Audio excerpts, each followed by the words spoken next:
Alex, thank you very much for joining us. Hi, Sumit. How are you? I'm very well. I'm very well. Good. First of all, thanks for joining Future Net Zero as an official partner. Can you tell me why you made that decision? Well, we looked at what you and Future Net Zero are promoting, and we thought there's great alignment. I mean, right the way from the talent we want to hire in the future through to opportunities out there to influence in government and the energy industry and beyond that into manufacturers.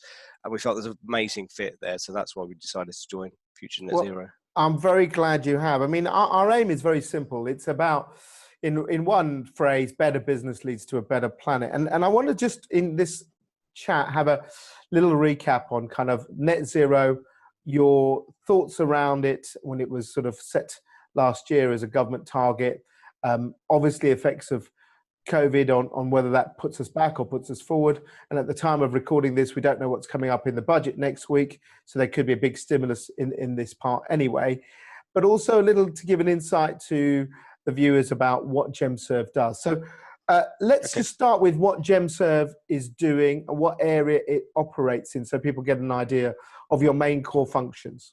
Okay, so Gemserv is a professional services firm operating where data and technology comes together. Our core sectors are energy, health and public sector, and we also have a pretty large cyber and digital practice within the organisation. What we're about is making a difference in today's social and environmental challenges. And we operate a number of schemes. We provide we do a lot of work in that space to make that a reality. So we're better known in the retail energy space, where we look after a number of systems and processes. We're heavily involved in smart metering, which will enable a low carbon future for the energy system. We run a scheme for government around biomass, looking at standards around the biomass that's burnt to create heat. So a whole range of different things that we're doing that are linked to net zero, but also in health, we're looking at digital pathways to improve patient outcomes. And there is an interesting link actually back to net zero from the work that we do there as well. So quite broad, but focused around those particular sectors. For those who don't know your history, you were formed actually by the energy companies. Is that correct? Yeah, that's right. That's right. So the Gemserv was created in 2002. Originally, the organisation was set up to look after the switching arrangements in the electricity industry. We still do that today, but that was 100% of our business back then, and it's a much smaller part of what we do now. Today's business is far-reaching in the energy industry, and we've grown through organic growth and acquisitions to offer a diversified offering to a range of markets and government players. If you look at the net zero wording, I will talk about the legislation in action, but do you agree with this sentence? Net zero is energy. It's all about energy. No, energy is in energy supplied, or as in if you fundamentally get down to net zero, it's about energy. It's about the energy we generate. It's the energy we conserve. It's basically because we've built a society over the last 150 years on energy and the burning of fossil fuel. So if you address the energy part, you can then address the other parts that come off that in terms of manufacturing, kinds of general environmentalism. What's your view on that? Or is that too simplistic? I don't know if I do. I think the trouble with that is it narrows you down to just looking at that particular sector. I kind of get the gist of it. I mean, energy is used in everything that we do, but absolutely. I think, if you're looking at transport, I think if you miss the point about what you're trying to do is get someone from A to B, then I think you miss the whole thing there. I mean, for instance, in electric vehicles, what you need to do with electric vehicles is make the journey for the customer as simple as possible, remove the barriers, put the incentives in place, and it will happen. It will roll out, and in the process, you will lower carbon. But I think if you just start from the energy, I think you're missing the point with something like EVs, which is a transport challenge. Yeah, the last act of Theresa May's government, June just passed actually, June the 12th last year, was to enact in law the 2050 target. What was your reaction to that? I have to say I was quite surprised. It was, and pleasantly surprised as well. I think, I don't think it's worth, I'm sure the audience will know, but, the Climate Change Act of 2008 or 9. 2008, yeah. I set out an ambitious process, which is still being reported on by the Committee on Climate Change, who just came out this week, actually, with the latest report. And what we've achieved through that act is a huge reduction in carbon in the energy industry, electricity particularly, and that sort of set us up to actually get to a point where net zero is even a possibility. I think setting out a law is very useful, because I think if we come back to COVID for a second, quite rightly we're focusing on sorting out issues around COVID at the moment, getting the economy restarted. Businesses are not going to do this voluntarily in terms of lower carbon. It's not going to be top priority. It needs to be driven by government. And having net zero there means that we can look at, or the government can look at, legislation it's put in place and projects it's creating to ensure that they are aligned with net zero obligations. So yes, pleasantly surprised at the time. I think it's really important that it's there. Is it realistic? I mean, you think about it, right? I mean, our original targets, Kyoto Protocol, we're looking at the world from 1990 to, so that's 30 years now.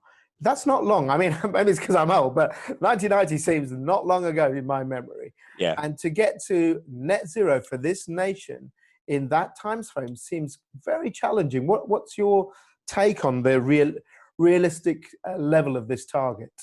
It is exceptionally challenging. I think what COVID's shown us, though, is that in the face of adversity, it's the mother of all invention, isn't it? I mean, we can do things really quickly. I think I was listening to Gab's interview with you, and he talked about moving the whole of British Gas business to working from home within a week. When we previously never thought it was possible. Six months to do that, and recognising efficiency gains and all that in the process. So I think if you don't set the target, then what are you aiming at? If we don't do it, then we're looking at a fundamentally different world to what it is now. And yes, we'll have to adapt, but it's so much worse for low-lying countries in the world who are typically poorer. So I'm thinking Bangladesh here, who will be flooded and will not be able to deal with that in the way that we would be able to in the UK. So it's something we have to do. And if we get it right, the cost is a huge amount of money. But in terms of percentage of GDP, it's 1 or 2%. Is my understanding. That's right. Yeah. I mean, the question that I suppose comes to mind is that if you look at the net zero, many would say setting a target focuses a business, because we've had sustainability for many years. And it's been either CSR, corporate social responsibility, or it's gone under as kind of a nice to do. Do you think by setting a target, the government saying you've got to do this, businesses now see this as pretty much a fundamental part of your business, the same as your P&L, the same as your report to shareholders? You've got to report on your progress to net zero. I think for some organisations they will do that. So for in NHS, for instance, they have to produce plans to achieve this. I think setting an overall target is a great thing in the sense of it allows you to take a more holistic approach. And by that I don't mean not do anything. I mean look at it in the round, what you're trying to achieve. Otherwise you end up in sort of changing light bulbs. And you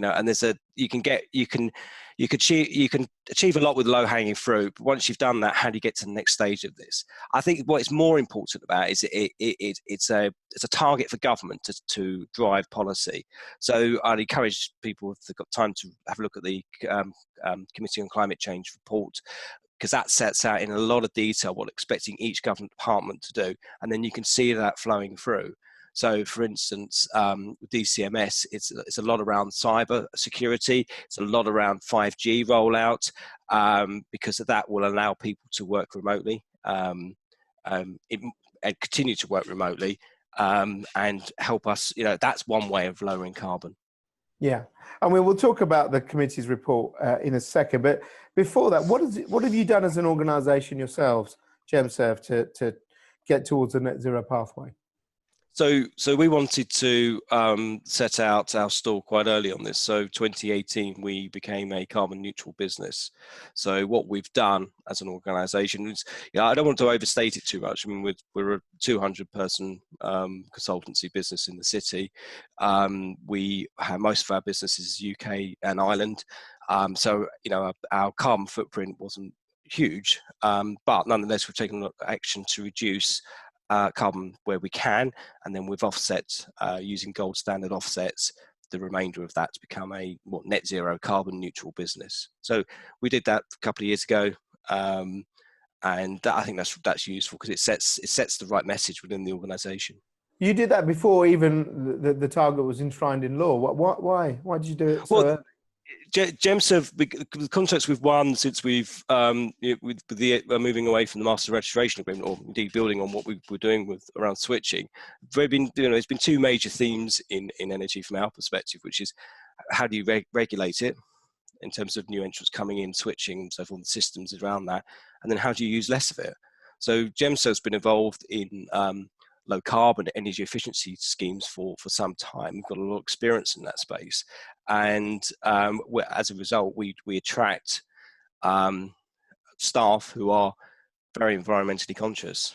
So this is very much. They forced you into it, Alex. Then, well, it does coincide with when I became CEO as well. So I came into the role with my own I wanted to achieve. I thought that it was worthwhile doing. We don't go publicize it too much because it's more about the work that we do rather than the carbon we save within our business, but nonetheless it does set the right tone. And just briefly on that point, many question the value of offsetting. I think it has a role to play, and I've learned more about it. Do you feel comfortable to say that? Because obviously, as you say, there are certain things you can do, certain things you can't do. Do you think offsetting is a valuable tool? Because even the government says in the net zero, it should be a mixture of reduction, which is what they want to concentrate on, but also some offsetting as well. Do you think it's valid to say, if a company says, look, I'm offsetting, that's how I'm trying to get to net zero?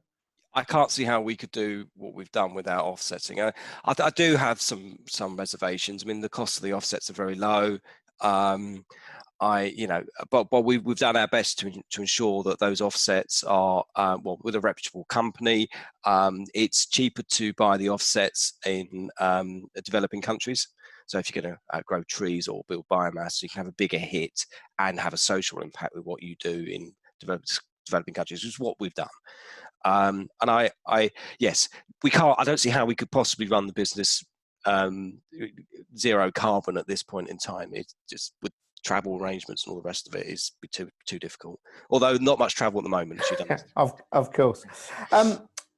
Let's talk about the Committee on Climate Change report, which came out, as you said earlier, last week. And one of the big things that hit me was, domestically, it'll really make people understand is that no more gas boilers, by 2035, a swathe of things you talked about. Where do you see Gemserv's role in supporting a sort of green net zero recovery? So we really hope that and we can see that already actually, some of the announcements coming out around a post-COVID recovery, the money will be spent on green projects. I mean, what's going to happen for a period of time is that the interest rates are going to stay quite low, oil prices are going to be quite low as well. So there's a risk that we go back to old ways of high carbon industries.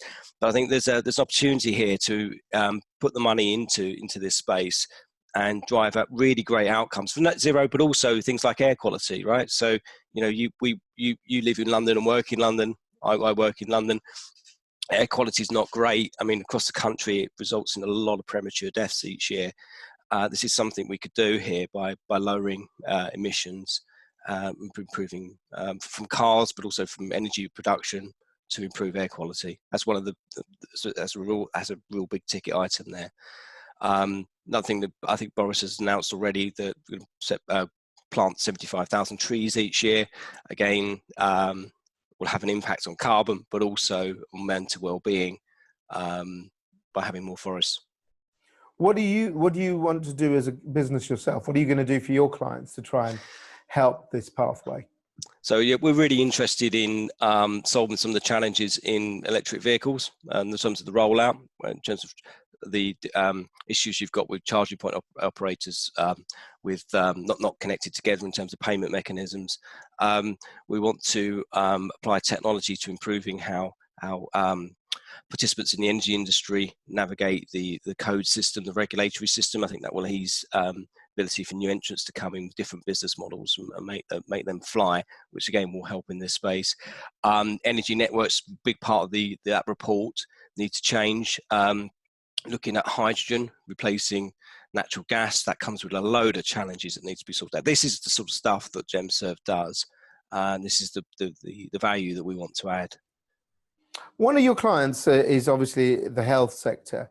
And, you know, thank God for the health sector. We've all seen how important it is over the last few months. But you mentioned earlier the NHS has targets. How can you help facilitate, you know, such a behemoth of the NHS, which has so many things? You look at just the issue around the plastic gloves we're wearing now, you know, the disposable gloves, the masks.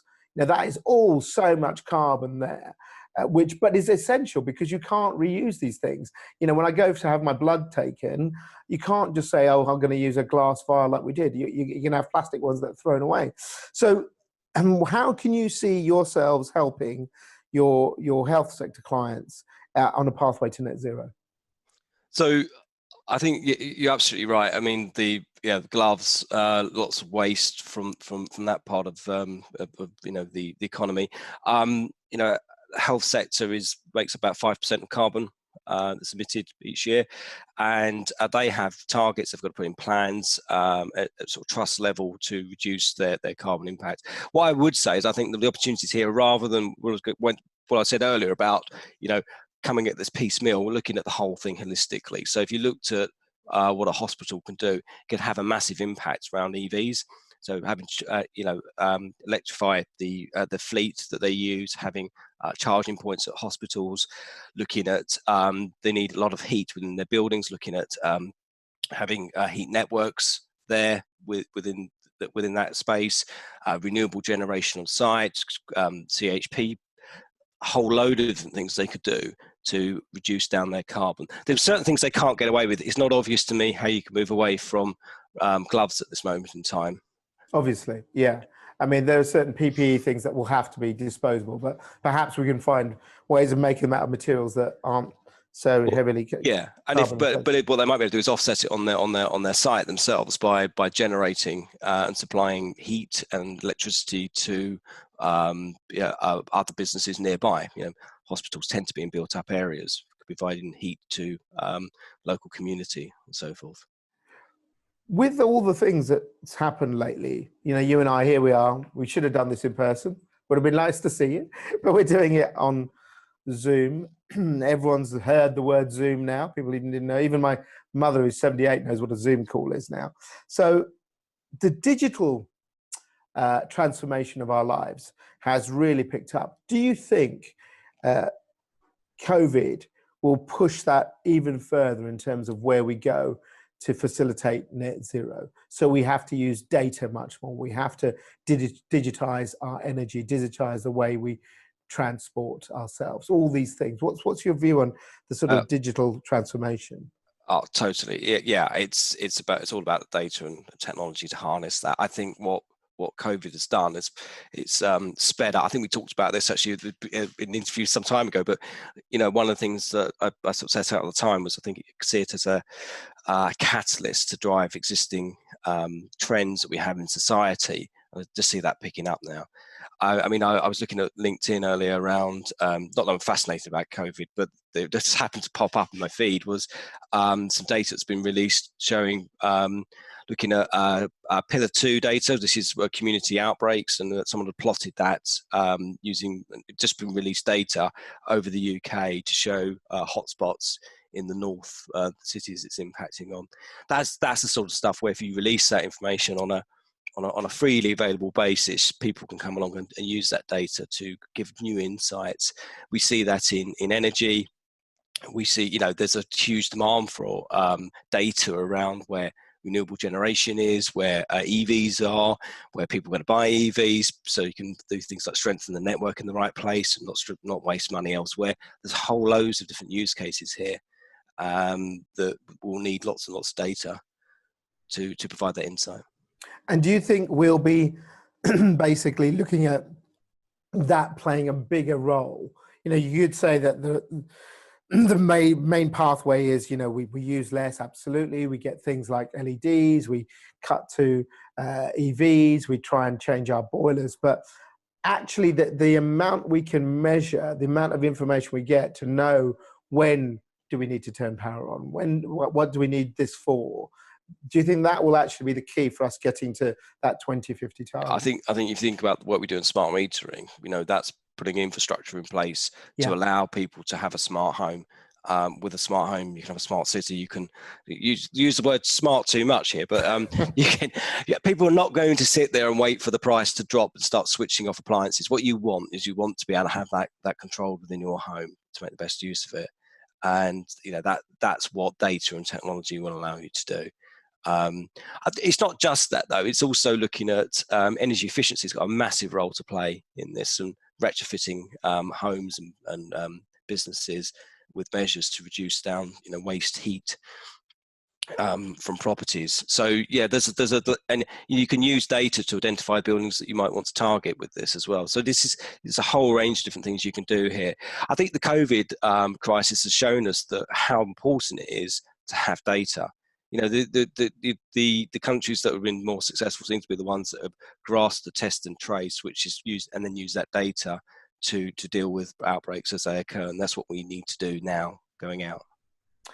To end with, are you positive for the future? I know we're still in this and hopefully slowly getting out of it, and we may have further lockdowns and spikes in the months and years to come. But are you hopeful that actually we don't go back to 2008-9 after the global recession and just go for coal, gas, oil, and we actually try and do things slightly better this time? Oh, it'd be a terrible loss, wouldn't it? I mean, I am hopeful. I think sentiment's there. I think, you know, I think you did a survey recently of members, and, you know, out there in the general population, there is broad support for a green recovery. We can't leave it for businesses and individuals just to do their thing. It won't make the cut. We need to get the right triggers in place, the right incentives, use of data and technology to make these things happen, but ultimately driven by government setting in place policies that drive this forward to net zero. Alex, thanks very much for your time. Thanks a lot. Thank you.